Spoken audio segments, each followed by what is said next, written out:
اعوذ باللہ من الشیطان اللعین الرجیم بسم اللہ الرحمن الرحیم الحمدللہ رب العالمین والصلاة والسلام علی اشرف الانبیاء والمرسلین وعلی آلہ الطیبین الطاہرین لا سیما علی بقیت اللہ اما بعد بسم اللہ الرحمن الرحیم۔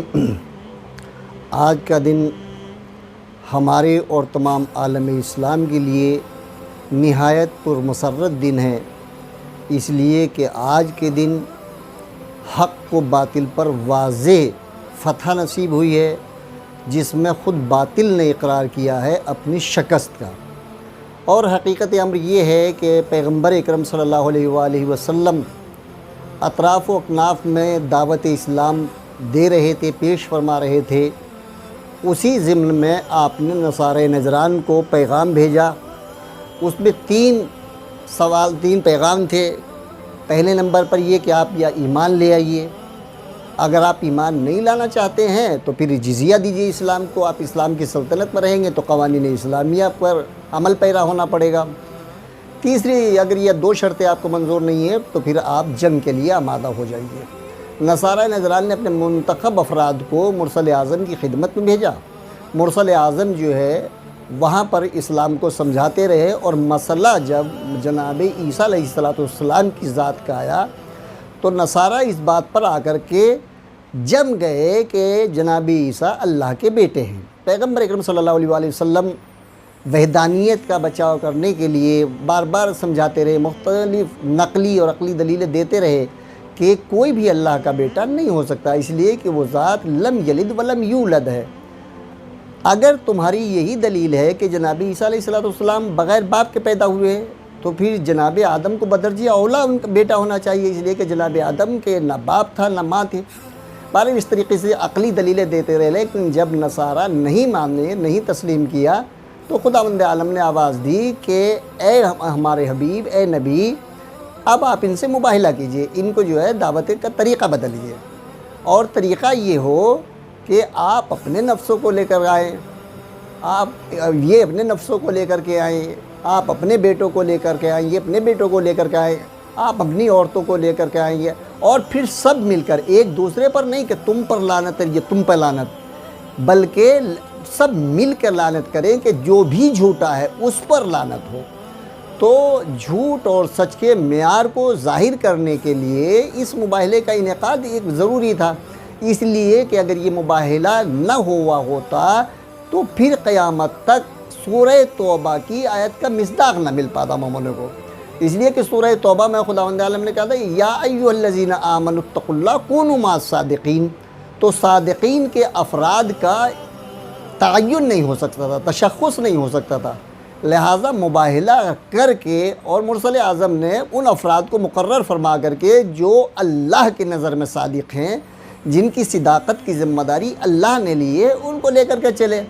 اور یہ ایک اپنا مسئلہ ہے کہ جس طریقے سے آیت کی ترتیب تھی اسی طریقے سے آپ لے کر کے چلے کہ آپ ساتھ میں پہلے بیٹوں کو لیے چلے۔ مگر میں یہاں پر ایک بات یہ کہہ دوں کہ یہاں پر مراد بیٹا سے نسبی بیٹا نہیں ہے، معنوی بیٹا، منصبی بیٹا، رسالتی بیٹا۔ اگر نسبی بیٹا ہوتا تو اس وقت خود مرسل اعظم کی آغوش میں اپنا بیٹا تھا جناب ابراہیم۔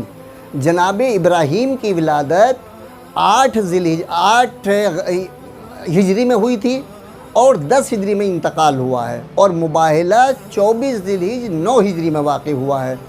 تو جناب ابراہیم اپنے بیٹے موجود تھے، لیکن مرسل اعظم نے جناب ابراہیم کو اپنی آغوش میں نہیں لیا، امام حسین علیہ السلام کو آغوش میں لیا۔ اس کا مطلب یہ ہے کہ بتانا چاہ رہے تھے کہ منصبی بیٹا کون ہے، ذمہ دار بیٹا کون ہے، لہذا آپ اس کو لے کر کے چلے۔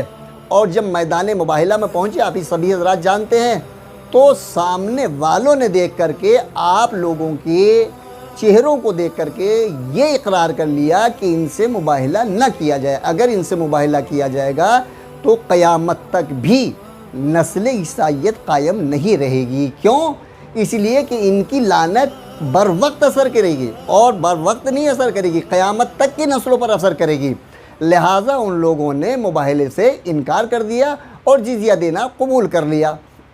اب ایک بات اور بھی یہاں پر ہے کہ جس طریقے سے حدیث قصہ میں محور اور مرکز جو ہے شہزادی کو بنایا گیا تھا، یہاں مباہلے میں بھی محور اور مرکز جو ہے شہزادی ہی کو بنایا گیا۔ آگے مرسل اعظم تھے، پیچھے مولا کائنات تھے۔ یہ الگ بات ہے کہ دونوں بیٹے مرسل اعظم کے ساتھ تھے، مگر دونوں کے درمیان میں تھے، یعنی اس طریقے سے عصمت کبریٰ چل رہی تھی کہ آگے آگے رسالت اور پیچھے پیچھے امامت چل رہی تھی۔ اس طریقے سے آپ چلے اور آپ نے وہاں مباہلے کو فتح کیا، اور اس طریقے سے فتح کیا کہ قیامت تک کے لیے صادقین کو پہچنوا دیا کہ صادقین کون ہے۔ بہت سے ایسے واقعات ہیں، مثلا ایک ہندوستانی پروفیسر تھے امریکہ میں، وہ یہاں اپنے مذہب سے اپنے دین سے بیزار تھے لیکن اظہار نہیں کر پاتے تھے۔ جب وہاں پہنچے انہوں نے اپنے دین پر تحقیق کی تو مختلف مذاہب والوں نے اپنی اپنی کتابیں پیش کی، عیسائیوں نے پیش کی، یہودی نے پیش کی، بودھسٹوں نے پیش کی، وہ کہیں نہ کہیں جا کر کے الجھ جاتے تھے۔ ان کے ایک دوست تھے پروفیسر مسلمان، انہوں نے قرآن کریم کو پیش کیا۔ قرآن کریم کو جب پیش کیا تو انہوں نے جو اس کو پڑھا اور پہلے ہی جملہ الحمدللہ رب العالمین پڑھا تو وہ حواس باختہ ہو گئے، حشاش بشاش ہو گئے، اور انہوں نے کہا یہی کلام خالق ہو سکتا ہے کہ جو کہہ رہا ہے کہ تمام کائنات کو پال رہا ہے، تمام کائنات کو پالنے والا ہی رب ہو سکتا ہے، خالق ہو سکتا ہے، اور اسی کا یہ کلام ہو سکتا ہے۔ اس نے مطالعہ کیا اور ایک منزل یہ پہنچی کہ اس نے کلمہ پڑھ لیا، مسلمان ہو گیا، لیکن وہ مسلمان تھا۔ اب اس نے سورہ توبہ کی جب یہ آیت پڑھی یا ایھا الذین آمنوا اتقوا اللہ کونوا مع الصادقین، اب وہ اس آیت پر الجھ گیا کہ یہاں پر خدا نے کہا کہ ان کچھ افراد کے ساتھ ہو جاؤ، تو یہ افراد کہاں سے ملیں گے، افراد کون ہیں؟ اس نے تاریخی ڈھونڈی، افراد سے پوچھا، ادھر ادھر پوچھا، لیکن وہ خود یہ کہتا ہے کہ میری رہنمائی خود قرآن کریم ہی نے کی۔ جب میں آئے مباہلہ پہ پہنچا تو میں نے اس کی تفسیر دیکھی کہ اب یہاں مجھے صادقین مل جائیں گے۔